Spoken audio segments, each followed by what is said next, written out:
Rua do Medo é uma saga feita com o único intuito de acabar com a sanidade mental de todo mundo. Eles conseguem ter os personagens mais detestáveis dos últimos tempos e uma trama que me faz questionar sobre a lucidez de quem escreveu isso. Hoje vamos analisar o segundo filme dessa saga que consegue ser mais sem noção que o primeiro. E se você não viu o primeiro filme, tem vídeo no canal sobre, ou aqui vai um resumo bem rápido pra você que não quer espumar de raiva. Uma menina chamada Sam sangrou em cima dos restos mortais de uma bruxa. E por algum motivo a bruxa não gostou disso e mandou vários assassinos mortos-vivos atrás dela. Daí a Dina, a ex-namorada maluca da Sam, descobre que a única forma de acabar com isso seria com a morte da Sam. Mas ela decide enganar a bruxa. Ela faz o coração da Sam parar temporariamente e depois ela reanima ela. Isso dá certo, os assassinos param de ir atrás dela, mas a bruxa fica muito mais brava. E ela decide possuir a própria Sam. Agora vamos pro segundo filme, que é uma continuação direta disso daí. Depois disso, a Dina decide procurar a Christine Herman, uma das poucas sobreviventes do massacre do acampamento em 1978, que também foi obra da bruxa Sarah Fier. E essa Christine tá vivendo igual uma maluca esperando o apocalipse acontecer. Ela não sai de casa, não atende a campanha, não atende o telefone, só come miojo. Ela vive igual uma e-girl, na verdade. E apesar dela trancar a casa inteira dela toda noite, a Dina facilmente consegue invadir a casa dela pela janela. Como que essa mulher quer se proteger da bruxa se ela não consegue nem se proteger de um mendigo qualquer que quiser entrar na casa dela? De qualquer forma, Dina pergunta pra Christine se ela sabe de uma maneira de salvar a Sam, mas ela diz que não tem jeito não. E aí ela começa a contar o que de fato aconteceu no acampamento lá em 1978. Era a primeira semana de acampamento e a Christine, que na época era chamada de Zig, estava sendo perseguida por outras crianças do acampamento, só porque ela roubou $10 de uma dessas crianças, a Sheila. Eu não sei nem por que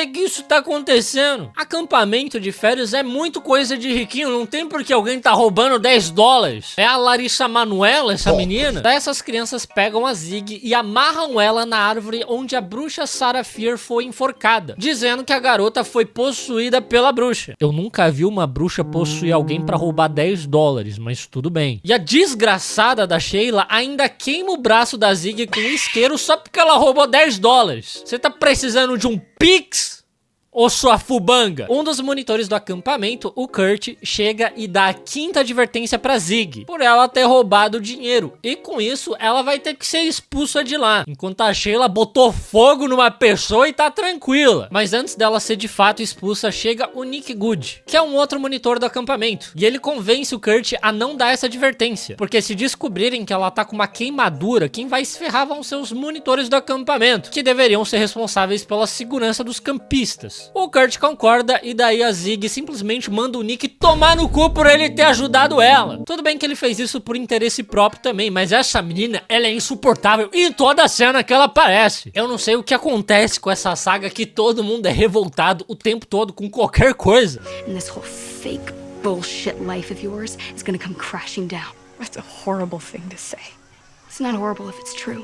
Depois disso, a Zig vai até a enfermaria pra tratar do ferimento dela. E a enfermeira Mary Lane parece bastante transtornada. A Zig encontra o diário dela aberto numa página com um símbolo escrito A Marca da Bruxa. E a Zig pergunta pra enfermeira sobre aquilo. A Mary conta que a filha dela, a Ruby Lane, era uma garota muito inocente e tranquila, mas num dia ela simplesmente surtou e matou 7 pessoas numa festa. E depois ela também cometeu o oposto de viver. E ela acredita que a filha dela tenha sido possuída pelo espírito da bruxa, a mesma bruxa que as crianças acreditam que possuiu a Zig pra roubar $10. Bom, a irmã mais velha da Zig, a Cindy, também tá trabalhando no acampamento como monitora, e ao contrário da Zig, ela é toda certinha, mas assim como a Zig, ela também é insuportável. Tipo, a Zig aparece com uma queimadura no braço e ela não tá nem aí. Ela tá preocupada que se a Zig for expulsa do acampamento, vai pegar mal pra ela. O namorado da Cindy, o Tommy, também veio trabalhar como monitor, e mais 2 amigos deles também estão lá trabalhando como monitores, a Alice e o Arnie, só que eles não estão trabalhando muito, eles só vieram usar droga e praticar o coito. Eu não tenho ideia de como eles conseguiram ser contratados. Os caras são os mestres do LinkedIn. Daí, enquanto a Cindy tá limpando o refeitório junto com o Tommy, a enfermeira Mary aparece por lá segurando uma faca, e ela diz que não consegue salvar o Tommy porque o nome dele apareceu na parede. É Big Brother essa porra, o maluco tá no paredão. E aí a enfermeira diz que ele ele vai morrer naquela noite de qualquer forma. Nisso ela tenta esfaquear o maluco, mas ele consegue se defender empurrando ela. E aí ela bate a cabeça num banco. E eu queria muito saber por que caralhos essa mulher atacou ele de frente e ainda anunciou que ia atacar ele. Se você precisar atacar alguém maior que você, você tem que ser covarde. Pegar ele desprevenido, mirar nas bolas. Você não vai de frente ainda anunciando que você vai atacar. Daí chega a polícia e a ambulância pra levar a Mary. E é muito bizarro que a enfermeira do acampamento acabou de tentar matar um monitor, mas vamos prosseguir normalmente com as atividades. E nem ligar pros pais das crianças eles ligam. Aliás, não tem nenhum adulto responsável ali. A única que tinha era justamente a enfermeira e ela tá presa. É muito complicado que em 1978 a galera não tinha celular, não tinha internet pra pedir ajuda. A tecnologia realmente não tava do lado deles. Ao contrário de hoje, que a tecnologia pode ser a nossa maior aliada. E se você gosta desse universo, você tem que conhecer a Alura, que é a melhor porta de entrada pro mercado da tecnologia. São centenas de cursos e formações completas, incluindo programação, web design, segurança, banco de dados, mobile, entre muitos outros. E o melhor é que você não precisa escolher um único curso. Aqui na Alura, com uma matrícula, você tem acesso a todos os cursos da plataforma. É perfeito, tanto para você que está tentando descobrir qual é a sua área, como para você que já atua no mercado e quer expandir os seus conhecimentos, dar aquela elevada na sua carreira. Uma novidade muito legal também é a Luri, a inteligência artificial da Alura. Ela vai te auxiliar nos seus estudos, tirando suas dúvidas, resumindo suas aulas, corrigindo seus códigos. É uma mão na roda, eu queria que tivesse Luri na minha época de escola também. E tudo isso você faz onde e quando quiser, porque é tudo online. Quer mais um motivo para começar os seus estudos hoje? Clica no link da descrição que você já vai ganhar 15% de desconto na sua matrícula. Então aproveita que você nasceu na era da tecnologia e venha se preparar para o futuro com a Alura. Não deixa de conferir o link aí embaixo. Agora voltando pro vídeo, o pior de tudo é que além deles não terem dado a mínima pro que acabou de acontecer, eles também decidem prosseguir com a gincana do acampamento, que aqui eles chamam de Guerra das Cores. E sim, essa é uma péssima escolha de nome. Parece que tá rolando algo racial aí, mas é uma tradição de lá. Eles se dividem em duas equipes. A equipe azul da galera de Shadyside e a equipe vermelha com a galera de Sunnyvale. E pra quem não se lembra, nessa história existem duas cidades. Sunnyvale, a cidade dos ricos, onde nada de ruim acontece, e Shadyside, o lado pobre, fudido, cheio de crime. E essas duas cidades ficam lado a lado, dividindo fronteira. É tipo se a Suécia fizesse fronteira com São Paulo. Mas vamos lá, que tem muita coisa errada com essa Guerra das Cores. Primeiro, que eles querem realizar uma gincana sem uma enfermeira, sendo que em gincana sempre tem uma criança idiota que se machuca. Segundo, que eles decidiram realizar essa gincana, que vai ser um jogo de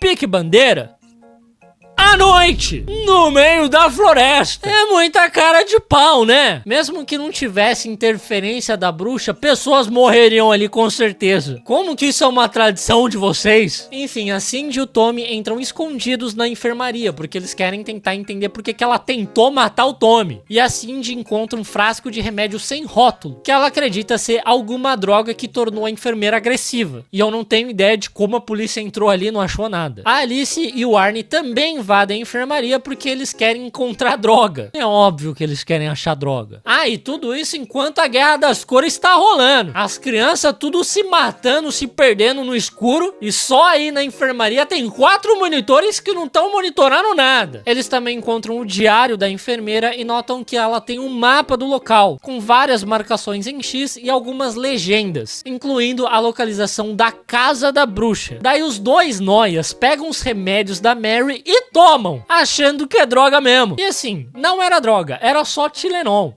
Mas o que eles têm na cabeça? Qual que é a lógica disso? Eles acabaram de ver uma mulher completamente transtornada tentando esfaquear um amigo deles, e a primeira coisa que eles pensaram foi: quero usar isso também? Realmente não precisava ter uma bruxa nesse acampamento, porque as pessoas morreriam tranquilamente ali. Enfim, esses dois também pegam o mapa da enfermeira porque eles querem encontrar a casa da bruxa enquanto eles ficam chapados. Isso revela uma preguiça enorme do roteiro, porque eles não sabem como levar personagens importantes a lugares específicos onde a trama vai se desenrolar. Aqui no caso, a casa da bruxa. E aí eles simplesmente inventam os personagens drogados que não precisam de motivação pra ir até tal lugar. A única motivação deles é que eles são drogados e eles fazem o que vier na cabeça deles.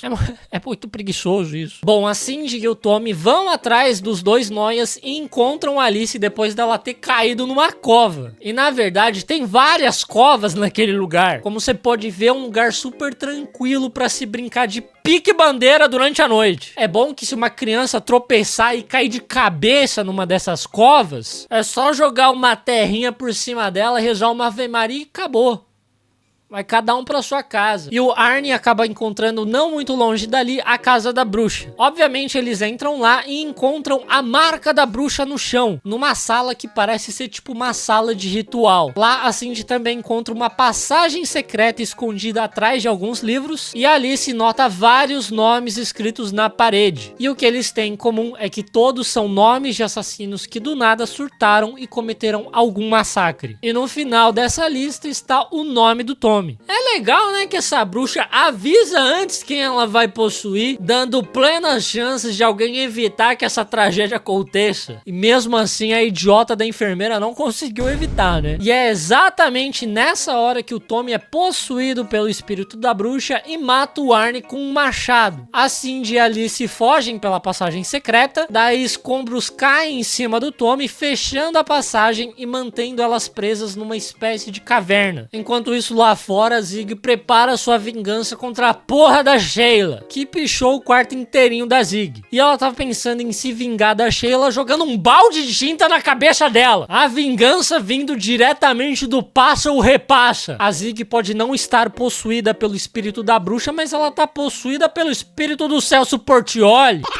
A Sheila queimou o braço dela e ela quer se vingar passando um trote de faculdade nela. E aí quando o Nick descobre o que ela tá planejando, ele dá uma outra sugestão de vingança. Daí a Zig manda um bilhetinho pra Sheila, fingindo ser um cara querendo beijar ela, e pede pra Sheila ir até o banheiro. E ela até coloca pétalas no caminho, como se fosse muito romântico beijar num banheiro. Principalmente nesse banheiro aí que não tem encanamento, ele é só um buraquinho no chão. Enfim, quando a Sheila entra na cabine do banheiro, o Nick e a Zig jogam um balde cheio de inseto de computação gráfica em cima dela. E ela tem pavor de inseto de computação gráfica. É realmente horroroso, parece trabalho de primeiro semestre da faculdade de cinema. E pro desespero maior dela, eles trancam ela ali naquele banheiro. E continua sendo uma vingança bem merda. Acho que era muito mais fácil e legal eles simplesmente só enfiarem a cara dela no cocô. Enquanto isso, tá rolando o nosso queridíssimo pique-bandeira à noite. E nesse jogo, você pode capturar os adversários que tiverem dentro do seu território ali tentando roubar a sua bandeira, né? E aí um garotinho chamado Jeremy, o Jeremias, de Shadyside, ele é o responsável ali por vigiar os prisioneiros da equipe vermelha. Só que ele é atacado por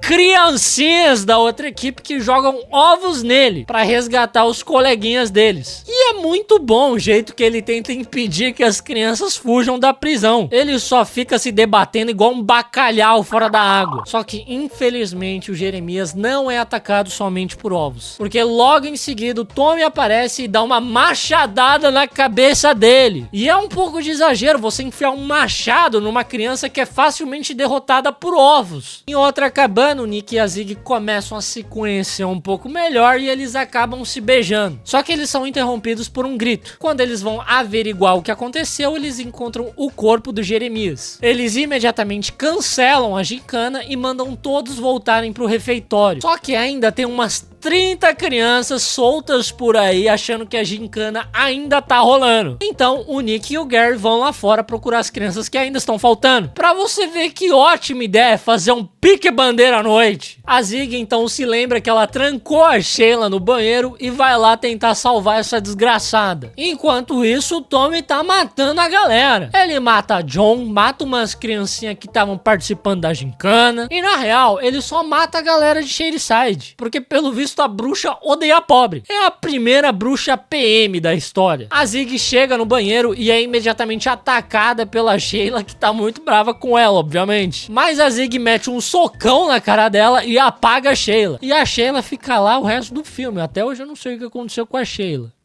Deve estar lá até hoje. De volta lá pra baixo, na caverna, a Alice e a Cindy notam que a estrutura do local segue o mesmo padrão do símbolo da marca da bruxa. Elas então vão até o meio do local e descobrem que a caverna é um organismo vivo. Tem até um coração ali pulsando. A Alice encosta nesse coração e começa a ter umas visões da bruxa. Ela se apavora, sai correndo, escorrega e sofre uma fratura exposta na perna. E é muito nojento. Só que eu não sei como ela conseguiu ficar com o osso pra fora da perna.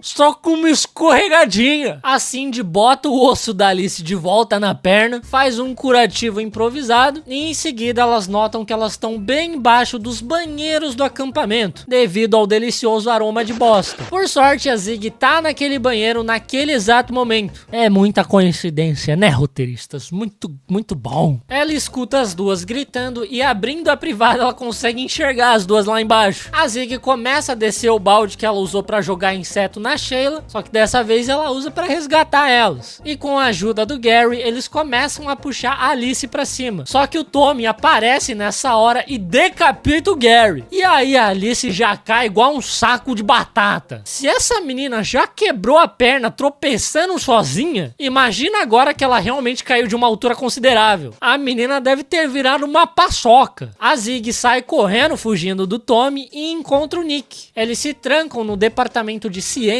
e natureza, que é basicamente o laboratório de biologia, e começam a escutar o sino do acampamento. E isso porque o Nick mandou o Kurt reunir todo mundo no refeitório e esperar 15 minutos e soar o sino do acampamento. Depois era pra ele colocar todo mundo dentro do ônibus e fugir de lá. O Nick fala pra Zig correr pra pegar esse ônibus, porque ele iria ficar pra trás pra tentar encontrar a Alice e a Cindy. Só que o Tommy aparece nessa hora e o Nick leva uma machadada na perna ao tentar proteger a Zig. Só tragédia acontece em laboratório de biologia, e a pior das tragédias continua sendo a aula de biologia. O Nick manda a Zig fugir e é exatamente isso que ela faz, mas ela não alcança o ônibus e decide ir até o refeitório. E eu sei lá como o Tommy não alcançou ela nisso tudo. Uma coisa muito engraçada é que esses assassinos possuídos pela bruxa raramente correm, mesmo em situações que as vítimas estão escapando deles. Lá embaixo, a Cindy olha novamente o mapa da enfermeira e descobre que tem outra saída. E essa outra saída da caverna é em um dos ralos do refeitório. Só que esse ralo tá parafusado. A Cindy começa a gritar pedindo socorro, só que a Zig, quando ela entrou no refeitório, ela botou uma música alta pra tocar. Sei lá por quê. Tipo, eu sei, ela fez isso pra ficar mais fácil pra ela se esconder sem se preocupar em fazer barulho. Só que ela não pensou que isso também atrapalharia ela a escutar o Tommy. E outra coisa, o que impede o Tommy de simplesmente desligar a música? Ele tá possuído por uma bruxa, não por um jegue. Enfim, por conta disso, ela não escuta a Cindy gritando pedindo ajuda. O plano da Zig até que dá certo. Ela consegue sorrateiramente se aproximar do Tommy pelas costas e enfiar uma faca nele. Só que ele simplesmente tira a faca e começa a enforcar ela. A galera simplesmente esquece que o Tommy é um armário. Nisso, a Cindy finalmente consegue arrombar o ralo e salvar a sua irmã enfiando a faca no Tommy de novo. Com o Tommy aparentemente morto, a Cindy se desculpa com a Zig por ela ter sido uma irmã ausente e a Zig se desculpa com a Cindy por ela ter sido uma irmã escrota. E sinceramente ninguém se importa. Nessa hora, a Alice aparece e diz que encontrou a mão da bruxa, porque a bruxa tinha decepado a mão dela pra ganhar esses poderzinhos aí de demônio. E segundo as anotações da enfermeira, se a mão da bruxa for novamente reunida com o resto do corpo, as maldições iriam parar. Shadyside seria salva. E assim, a bruxa só tá puta matando todo mundo porque ela tá sem mão? Por que essa véia quer a mão dela de volta? O que ela vai fazer com isso? Você tá morta! Até onde eu sei, morto não bate siririca. Mas nessa hora, o nariz da Zig começa a sangrar e pinga em cima da mão da véia. E ela imediatamente enxerga a bruxa. É a mesma coisa que aconteceu no primeiro filme com a Sam. Se você sangra em cima da bruxa, ela manda todo um exército de assassinos mortos-vivos atrás de você, até você morrer. Só que elas não sabem disso ainda. Elas apenas querem acabar com a maldição de Shadyside. Daí Alice se levanta e mostra que ela consegue andar, meio que mancando, mas consegue. Filha, você sofreu uma fratura exposta e ainda caiu de balde. Não era nem pra você conseguir ficar de pé. Quero muito saber que Tylenol é esse que ela tomou que deixou ela imortal. Quer dizer, não por muito tempo, porque nessa hora o Tommy aparece e mata ela. A Cindy enfia uma pá no pescoço do Tommy e arranca a cabeça dele. Ela e a Zig saem correndo de lá em direção à árvore onde a bruxa foi enforcada, porque segundo a lenda ela foi enterrada ali mesmo. Os outros assassinos da bruxa começam a ir atrás delas e é muito engraçado porque, como eu disse, eles andam bem devagarzinho, dando tempo suficiente para as duas irmãs cavarem. Aliás, o Tommy reviveu mesmo sem cabeça. O maluco tem o poder de ressuscitar, mas não de correr. E eu não tenho a mínima ideia de como elas sabem exatamente onde cavar, mas elas cavam até encontrar uma pedra que tá escrito: a bruxa vive pra sempre. E aí não dá mais tempo de continuar cavando porque os assassinos já estão bem próximos. E dessa vez, por algum motivo, o Tommy tá correndo. Agora que elas estão completamente encurraladas, sem ter pra onde fugir, ele corre.